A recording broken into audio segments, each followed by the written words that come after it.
बाहर सबको बोलना, वहीं खड़ा रहना। नमस्कार। आज कुछ ज्वलंत प्रश्न पर हम लोग देखेंगे अभी। जो समस्याएं हैं उसको देखेंगे और कुछ अच्छी खबरें हैं उसको भी देखेंगे। सबसे बड़ी बात यह है कि आप देख रहे होंगे कुछ हम लोग का हेडलाइंस है कि सबसे बड़ी जो न्यूज़ में भी हम लोगों ने कवर करने का प्रयास किया वो यह है कि भारत में ये देखा गया है कि अगस्त के बाद सबसे ज़्यादा फॉरेन रिजर्व बढ़ा है इस वीक में। लगभग कहा जाए 6 नवंबर से लेकर के 11 नवंबर के बीच में एक वीक में इतना ज़्यादा जो डेवलप हुआ, ये अपने आप में बहुत बड़ा एक माइलस्टोन है भारत के लिए। इतना पहले कभी नहीं हुआ। दूसरा पॉइंट हम लोग देखेंगे, आज ही में कतर में विश्व कप शुरू हुआ है, फीफा वर्ल्ड कप। क्या क्या प्रोमिसेस हैं, क्या है क्या नहीं है, वो भी देखेंगे। क्या क्या बातें हैं उससे रिलेटेड, और टर्की ने आखिर सीरिया पर क्यों आक्रमण किया या कुछ बम्बार्डिंग किया, इस पर भी चर्चा करेंगे। पहले आप देख लेते हैं पहले सेशन का जो हम लोग पहला टॉपिक है, पहले उस पर चर्चा कर लेते हैं। पहला जो पॉइंट है वह यह है कि एक जबरदस्त उछाल देखा गया है फॉरेन रिजर्व में, भारतीय फॉरेन रिजर्व में एक जबरदस्त उछाल देखा गया है। और कहा जा सकता है कि एक तरह से कहिए तो 14.72 डॉलर फॉरेन रिजर्व एक वीक में बढ़ा है। लगभग 6 नवंबर से लेकर के 11 नवंबर के बीच की रिपोर्ट है। इस वीक में एक दो दिन ऊपर नीचे हो सकता है, लेकिन इतना बड़ा बढ़ोतरी पहले कभी नहीं देखा गया इतिहास में। ठीक है, अगस्त में जो डिक्लाइन शुरू हुआ उसके बाद से लगातार ये डिक्लाइन चलता चला गया। लगभग ये डिक्लाइन होते होते 525 522 तक पहुंच गया, और फिर दोबारा से अभी भारत का फॉरेन रिजर्व लगभग 545 बिलियन यूएस डॉलर पर पहुंच गया। तो कारण है इसमें कि आखिर क्या क्या वो चीजें हैं जो इसको बढ़ाते हैं, इस फॉरेन रिजर्व को बढ़ाया। इससे पहले आप ये भी जान लें कि फॉरेन रिजर्व बोलते किसको है, विदेशी मुद्रा भंडार। और इसमें बेसिकली भारत में डॉलर रखा जाता है, गोल्ड रखा जाता है और एसडीआर रखा जाता है। एसडीआर एक कागजी मुद्रा है। आईएमएफ आप लोगों ने पढ़ा होगा। आईएमएफ एक बकेट बनाया हुआ है, एक बास्केट बनाया हुआ है जिसमें विभिन्न देशों की मुद्राएं रखी हुई है, और उसको भी as a foreign currency use किया जाता है। ये 1969 में एसडीआर स्पेशल ड्राइंग राइट्स को अडॉप्ट किया गया था आईएमएफ के द्वारा, और इसको भी जोड़ा जाता है विदेशी मुद्रा भंडार में। हाँ, इसमें कौन कौन सी करेंसी आती है, एक तरह से ये बास्केट है, एक बास्केट है जिसमें कई विश्व की मुद्राएं हैं, और लेकिन ये दिया नहीं जाता है, बेसिकली केवल लिखा जाता है, इसलिए कागजी मुद्रा कहा जाता है। ठीक है, लेकिन एक बड़ी संस्था के द्वारा रिलीज किया जाता है आईएमएफ के द्वारा, तो इसको आप हार्ड करेंसी मान सकते हैं। तो एसडीआर में बेसिकली इसमें डॉलर भी आता है, याद रखिएगा, एसडीआर में डॉलर भी आता है, पाउंड आता है, दो हुआ।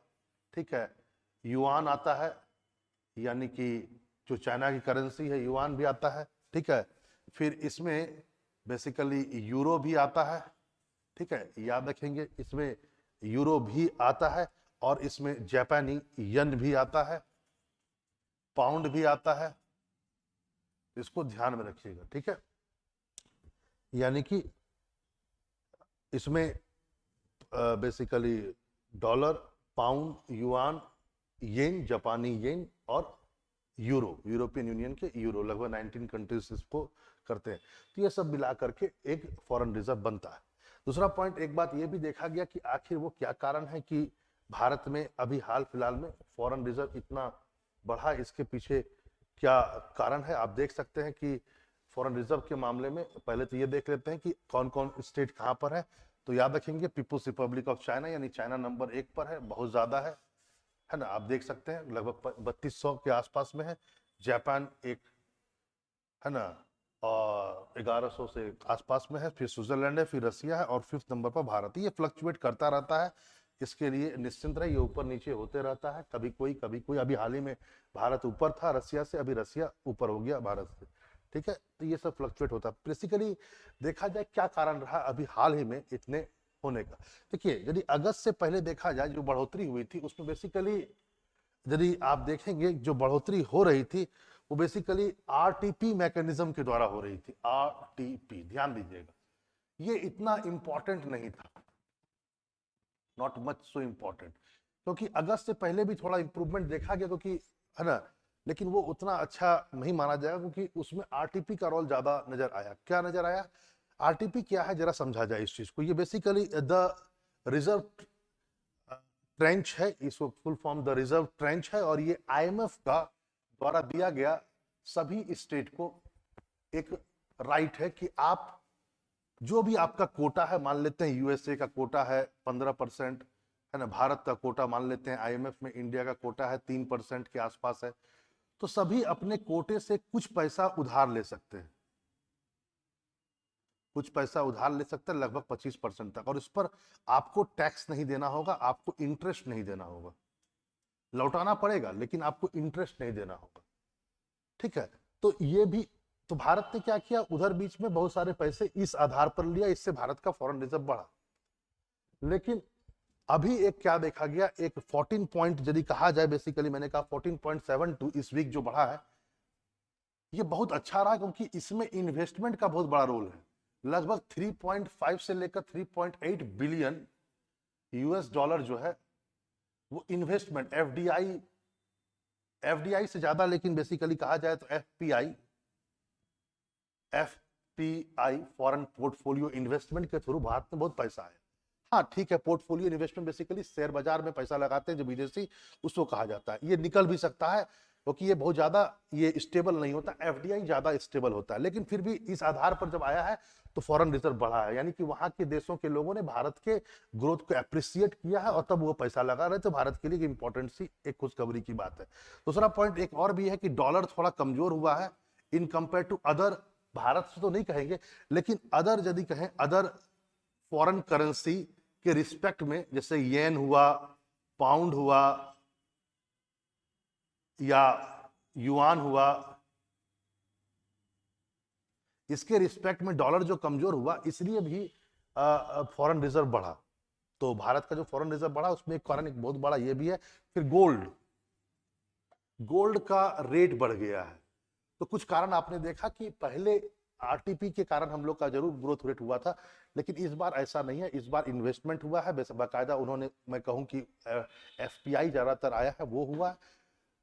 डॉलर के रिस्पेक्ट में, चूंकि रशिया यूक्रेन जो वॉर हो रहा है इसके कारण डॉलर के रिस्पेक्ट में अदर करेंसीज का परफॉर्मेंस बहुत बढ़िया हो रहा है, इससे कारण से भी फॉरेन रिजर्व भारत का अच्छा हुआ है। और तीसरा पॉइंट, उसका इंपैक्ट भारत पर भी पड़ा, और गोल्ड का रेट भी इस बार हाई हुआ, इससे कारण से भी फॉरेन रिजर्व अच्छा हुआ। भारत 5वें नंबर पर है, और मैंने आपको यह भी कहा कि रिजर्व ट्रेंच किसको कहा जाता है, ये फैसिलिटी आईएमएफ देती है कि आप अपने कोटा का कुछ परसेंट आप विदाउट इंटरेस्ट ले सकते हैं। कई बार लोग उसको भी काउंट कर लेते हैं फॉरेन रिजर्व में, ठीक है, इसको भी समझेंगे। अब दूसरा पॉइंट पर आते हैं, और ये एक बात रखेंगे कि जो ग्रोथ है ये बहुत ही भारत में विश्व के अभी तक के भारतीय इतिहास में इतना बड़ा ग्रोथ नहीं देखा गया एक वीक में। अगला पॉइंट आते हैं, जरा देखते हैं अगले पॉइंट पर हम लोग, एक खबर है, इस पर चर्चा का विषय है, जरा देखा जाए। चर्चा का विषय यह है कि कतर में ओलंपिक हो रहा है, पता ही है आपको, और 20 नवंबर आज ही ओलंपिक शुरू हुआ है। पहला जो मैच था वो कतर और इक्वाडोर के बीच में है। 32 टीमें लगभग इस टूर्नामेंट में भाग ले रही हैं। कितनी टीमें? 32 टीमें। याद रखेंगे इस बात को, कुछ ग्रुपें बनी हुई हैं, A B C D E F G H, इतनी ग्रुपें हैं, है ना, और 32 टीमें इसमें भाग ली हैं, ये भी जानेंगे। पहला मैच जो हुआ है वह बेसिकली इसमें, लेकिन बहुत सारे रूल बनाए गए हैं, ये इस्लामिक स्टेट में हुआ। याद रखेंगे एशिया में ये दूसरा फीफा है, इससे पहले साउथ कोरिया में फीफा हो चुका है 2002 में। याद रखेंगे 2002 में साउथ कोरिया में हो चुका था वर्ल्ड कप। पहली बार कोई मुस्लिम कंट्री या वेस्टर्न एशिया की कंट्री में ये हो रहा है फीफा विश्व कप, ठीक है। और एशिया के लिहाज से कहा जाए तो ये दूसरा देश है या दूसरी बार एशिया में फीफा वर्ल्ड कप हो रहा है। लेकिन चूंकि कतर एक मुस्लिम स्टेट है तो यहाँ पर बहुत सारे रूल बनाए गए हैं जो विवाद के कारण भी रहे। जैसे एक बात जान लीजिए कि यहाँ पर एक तरह से कहा जाए कि कोई भी, है ना, ड्रेस नहीं उतार सकता है। जैसे कि आप जब खेल रहे हो, जीत के जश्न में हो, तो आप अपना शर्ट नहीं उतार सकते हैं। ऑडियंस शराब नहीं पी सकती है। तो कुछ ऐसी चीजें हुई है, इस सब बातों को भी ध्यान में रखा जाएगा। फिर यह भी कहा गया है कि जो महिलाएं दर्शक होंगी वो भी उस प्रकार के ड्रेस, भयानक भ्रामक टाइप के ड्रेस नहीं पहन सकती हैं। ये पर भी, इस पर भी उन्होंने कहा है। फिर और हाँ डिसेंट ड्रेस पहन सकती हैं, और ऐसे नहीं कि आप कोई भी ड्रेस पहन के चल जाए, ऐसा नहीं होगा, ठीक है।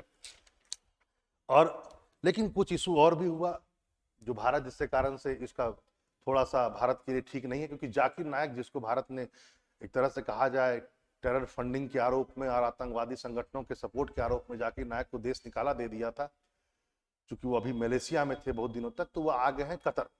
यानी जब विश्व कप शुरू हुआ तो कतर में आकर माना जा रहा है कि वह है ना इस्लामिक शिक्षा देंगे, इस्लामिक उद्देश्य देंगे। तो भारत के लिए ये थोड़ा सा अच्छा नहीं रहा कि कतर ने भारत के हितों को ध्यान में नहीं रखा है।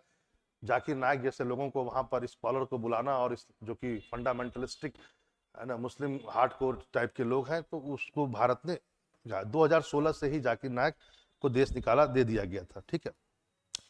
एक बात ध्यान में रखेंगे कि कतर के बारे में एक पॉइंट और भी है कि इसका पहला मैच 20 नवंबर को हुआ है। इक्वाडोर और मैंने कहा कि कतर के बीच में कतर मैच हार चुकी है, 2 गोल से इक्वाडोर मैच जीत चुका है, ठीक है। और इसका जो क्वार्टर फाइनल होगा, एक बात याद रखेंगे, 9 से 11 के बीच में क्वार्टर फाइनल जो होगा, 9 to 11 के बीच में इसका क्वार्टर फाइनल होगा। सेमीफाइनल यदि इसका होगा वह बेसिकली होगा आपको 14 को, सेमीफाइनल जो होगा वो 14 दिसंबर को होगा, ये दिसंबर का है याद रखेंगे। और फाइनल जो है फाइनल 19 दिसंबर को होगा, इस बात को ध्यान में रखेंगे कि लंबी दौर है, इसको समझेंगे। आप देखिएगा, इसमें देखिएगा कौन कौन से इंपॉर्टेंट क्वेश्चन है, खासकर एशिया के कौन कौन से कंट्रीज इसमें इस बार क्वालिफाई किए हैं, इसको जरूर देखें, ध्यान में रखें। भारत किस पोजीशन पर वर्ल्ड रैंकिंग में है, इसको जरूर रखें। ये आपके काम की चीजें, और यहाँ से प्रश्न आ सकता है, बहुत आसानी से आ सकता है, इसको भी ध्यान में रखेंगे। आगे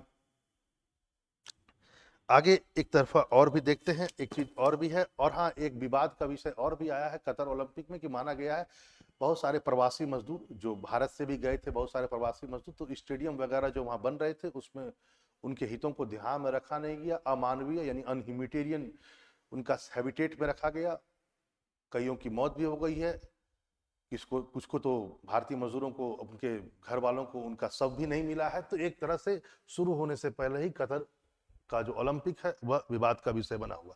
एक बात और भी ध्यान रखेंगे, वह यह है कि कतर में कई देशों की सेनाओं को या पुलिस का हेल्प लिया गया है ताकि वहां पर सिक्योरिटी प्रोवाइड किया जाए। 13 कंट्रीज है ना, याद रखेंगे 13 कंट्री की सेनाएं या पुलिस जो है हेल्प कर रही है, इसको देखेंगे याद। जैसे फ्रांस हुआ है ना, फ्रांस भी दे रहा है, अमेरिका भी है, इसमें याद रखेंगे फ्रांस है, अमेरिका है, टर्की है, ब्रिटेन है, ठीक है, ऑस्ट्रेलिया है, इन सब के आदि जैसे है ना, जॉर्डन है, यहाँ के सैनिक वहां पर अपना दे रहे हैं, क्योंकि कतर में उतना नहीं है एफिशिएंट सैनिक सुविधाएं या सिक्योरिटी के लिहाज से किया जाता है, बहुत देश हेल्प लेते हैं इन दिनों, तो उन्होंने लिया इस फीफा विश्व कप के लिए बाकायदा हेल्प। लेकिन एक बात ध्यान रखेंगे, पाकिस्तान को बहुत प्रायोरिटी दी गई है, पाकिस्तान के सैनिक को भी भेजा गया है 1000 की संख्या में, और एकमात्र पाकिस्तानी सैनिक है जिनको दोहा में सिक्योरिटी के लिए प्रोवाइड किया गया, मतलब कतर की राजधानी दोहा, उसको सिक्योरिटी प्रोवाइड करने के लिए पाकिस्तान के सैनिकों को रखा गया है। ये बहुत बड़ा एज है पाकिस्तान का वर्ल्ड पॉलिटिक्स में, इसको भी ध्यान में रखेंगे। अगला पॉइंट एक बात यह भी ध्यान रखेंगे, वह यह है कि इसमें भारत को सैनिकों को नहीं बुलाया गया है, यानी भारतीय हितों को नजरअंदाज किया भी गया, ठीक है। चलिए आगे बढ़ते हैं और देखते हैं अगले एक टॉपिक पर। अगला एक टॉपिक है, ध्यान रखेंगे, वह यह है कि 20 नवंबर को ही, यानी कि 19 नवंबर यदि कहा जाए, सही तरीके से कहा जाए तो 19 नवंबर को ही एक तरह से कहा जाए कि टर्की ने सीरिया और इराक के कुछ क्षेत्रों पर बेसिकली हवाई हमले किए। ये एक इंपॉर्टेंट पॉइंट है, लेकिन इस पर टर्की ने एक आरोप लगाया है, ध्यान देखेंगे, टर्की एयर स्ट्राइक टारगेट है ना Kurdish militant in Syria and Iraq, ठीक है। तो इसमें टर्की ने एक बात कही है कि सीरिया और इराक में जो कुर्द फंडामेंटलिस्टिक है, उन्होंने पहले इस्तांबुल में अटैक किया। ऐसा माना गया कि 13 ऑफ नवंबर को इस्तांबुल में है ना, उनके कैपिटल जो है इस्तांबुल, वहां पर अटैक किया गया, एक अटैक हुआ था, कुछ लोग मारे गए थे, और इसी के विरोध में सीरिया टर्की ने इसका बदला लेने के लिए एक तरह से कहा जाए ये काम किया। तो यहां पर ध्यान रखेंगे, एक आपको एक समझ में आएगा कुर्द, आखिर कुर्द क्या है, क्योंकि ये कुर्द फंडामेंटलिस्टिक है। कुर्द बेसिकली कोई कास्ट नहीं है, याद रखेंगे, कुर्द एक पहाड़ी इलाका का क्षेत्र है। याद एक बात ध्यान रखेंगे, कि सीरिया हो, Syria basically north Syria, north वाला एरिया, इराक इसका भी north area, basically north area, Turkey यानी तुर्की का दक्षिणी भाग, ईरान, इन सब क्षेत्रों में कुर्द लोग रहते हैं। कुर्द एक पहाड़ी है क्षेत्र है, एक पहाड़ी क्षेत्र है, वहां पर जो जनजातीय लोग हैं उन सबको कुर्द, ये बहुत दिनों से कुर्दिस्तान की मांग कर रहे हैं, एक अलग स्टेट, एक सेपरेट स्टेट कुर्दिस्तान की मांग कर रहे हैं। ये लोग यहाँ पर रहते हैं, मैंने बकायदा कहा सीरिया में है, इराक में, टर्की में और ईरान में। सेकेंड वर्ल्ड वॉर के बाद जब ओटोमन साम्राज्य खत्म हो गया तो बेसिकली ये कहा गया था, थोड़ा खत्म तो थोड़ा पहले हो गया था, लेकिन कहा गया कि इनको एक स्टेट दिया जाएगा। बाद में इनसे वो अधिकार छीन लिया गया और स्टेट नहीं दिया गया। तब से ये लगातार एक स्टेट की मांग कर रहे हैं जो कई देशों में एक्टिव है। इसका मतलब क्या हुआ, सभी देश इसका विरोध करेंगे, कोई देश अपनी सीमा को काट करके नहीं देगा, चाहे वो सीरिया हो, इराक हो, टर्की हो, ईरान हो, सब जगह पर कुर्दिश लोग हैं। और ये लोग बाकायदा एक प्रयास में है कि सब जगह से तोड़ करके एक नया देश बनाया जाए जो क्या कहता है ऐसा हो। अब यहाँ पर ध्यान रखेंगे वह यह है कि इसमें बेसिकली कुर्दिश में चाहे बहुत लोग जो है वो सिया भी हैं, कुछ अब मैक्सिमम सुन्नी है, ये भी ध्यान रखेंगे। लेकिन अब धीरे धीरे ये लोग अपना धर्म परिवर्तन कर रहे हैं, तो कुछ लोग ईसाई हो गए हैं, कुछ पारसी है ना, पारसी धर्म को भी अडॉप्ट कर रहे हैं, तो इसको भी ध्यान में रखना है कुर्दिश के बारे में। कुर्दिश लोग अब धीरे धीरे धर्मांतरित हो रहे हैं, क्योंकि उनको लग रहा है कि वो जिस धर्म से बिलोंग कर रहे हैं वहां तो उनको कोई अधिकार दिया नहीं जा रहा। चाहे कोई भी कंट्री हो, सबकी बात करता है, पाकिस्तान इंडिया की बात करता है कि हाँ मुसलमानों पर जुल्म हो रहा है, टर्की बात करता है कि कहीं हाँ जुल्म हो रहा है, लेकिन अपने अपने क्षेत्रों में जो मुस्लिम कम्युनिटी है उनका वो हित ख्याल में नहीं रख रहे हैं, उन पर बाकायदा वो आतंकवादी संगठन उनको मानते हैं। ठीक है, तो इन सबको भी ध्यान में रखेंगे, ये सब भी बहुत इंपॉर्टेंट है।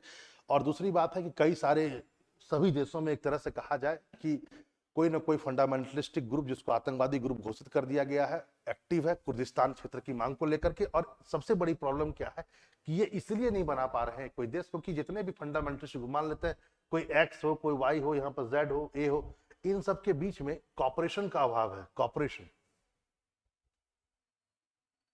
कॉपरेशन का अभाव है, यूनिटी का अभाव है,